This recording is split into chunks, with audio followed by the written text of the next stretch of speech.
आतडं खराब झालंय का? मग हे 10 प्रोटीनयुक्त अन्नपदार्थ आतड्यांना पुन्हा मजबूत बनवू शकतात. नमस्कार, मी डॉक्टर आरती वैष्णव. तुम्हाला वारंवार पोट फुगणे, गॅस होणे, अपचन, थकवा, त्वचेच्या समस्या किंवा सतत कमजोरी जाणवतीये का? तुम्ही विचार करत असाल की हे फक्त चुकीच्या खाण्यामुळे होत असेल.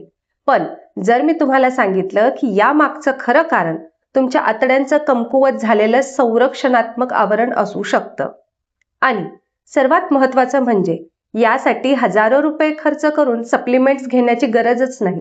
आज मी तुम्हाला असे 10 प्रोटीनयुक्त नैसर्गिक अन्नपदार्थ सांगणार आहे जे आतड्यांच्या आरोग्यासाठी खूप फायदेशीर आहेत. म्हणून हा व्हिडिओ शेवटपर्यंत नक्की पहा.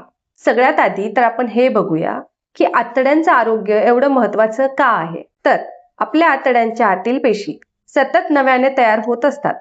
या पेशींना मजबूत राहण्यासाठी योग्य पोषणाची आवश्यकता असते. विशेषतः प्रोटीनमध्ये असणारे अमिनो ॲसिड्स हे शरीराला नवीन पेशी तयार करण्यास मदत करतात. जर शरीराला पुरेसं प्रोटीन मिळालं नाही तर पचन संस्था ही कमकुवत होऊ शकते, दाह वाढू शकतो आणि पचनाशी संबंधित अनेक तक्रारी निर्माण होऊ शकतात.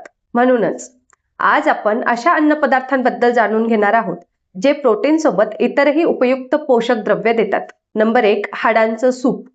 जर तुम्ही मांसाहार करत असाल तर हाडांचा सूप हा चांगला पर्याय आहे. हे सूप हाडं आणि सांधे उकळून तयार केलं जातं. यामध्ये शरीराला उपयोगी असे घटक मिळतात. हे पचन सुधारण्यासाठी आणि आतड्यांच्या आरोग्यासाठी मदत करू शकतात. नंबर 2, दही. दही म्हणजे फक्त चवच नाही तर आरोग्य सुद्धा. पण साखर घातलेलं किंवा रंगीत दही हे टाळा. घरचं साधं दही खा. यामध्ये चांगले जीवाणू असतात. हे जीवाणू आपल्या पोटासाठी खूप फायदेशीर असतात.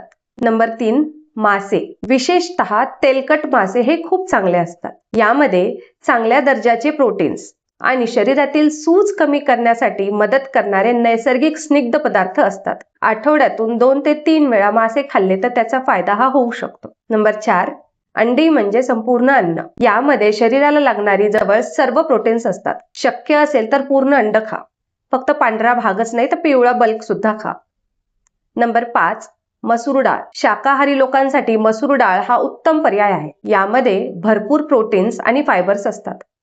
हे पोट साफ ठेवण्यासाठी आणि आतड्यातील चांगले जीवाणू वाढवण्यासाठी मदत करतं. नंबर 6, टेम्पे हा सोयाबीन पासून बनवलेला पदार्थ असतो. तो तयार करताना नैसर्गिक आंबवण्याची पद्धत वापरली जाते.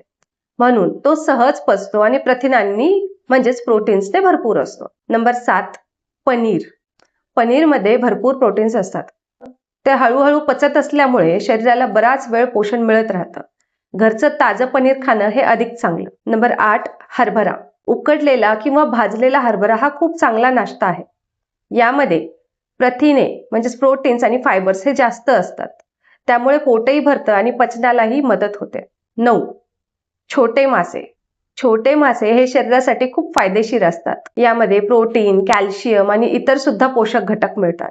तर फक्त एकच पदार्थ रोज खाऊ नका. कधी डाळ, कधी अंडी, कधी दही, कधी पनीर, कधी हरभरा तर कधी मासे असा बदल करत राहा. शरीराला वेगवेगळे पोषण घटक मिळाले तर त्याचा जास्त फायदा होतो. फक्त औषधांनी पोट कायमचं बरोबर होत नाही. योग्य आहार, पुरेसी झोप, नियमित व्यायाम आणि चांगल्या सवयी यामुळेच पोट निरोगी राहतं. आजपासून या पदार्थांपैकी 2 ते 3 पदार्थ रोजच्या जेवणात घालून बघा. काही दिवसातच तुम्हाला पचनांमध्ये आणि तब्येतीमध्ये चांगलाच फरक जाणून येईल. हा व्हिडिओ आवडला असेल तर लाईक करा आणि शेअर करा ज्यांना याची गरज आहे.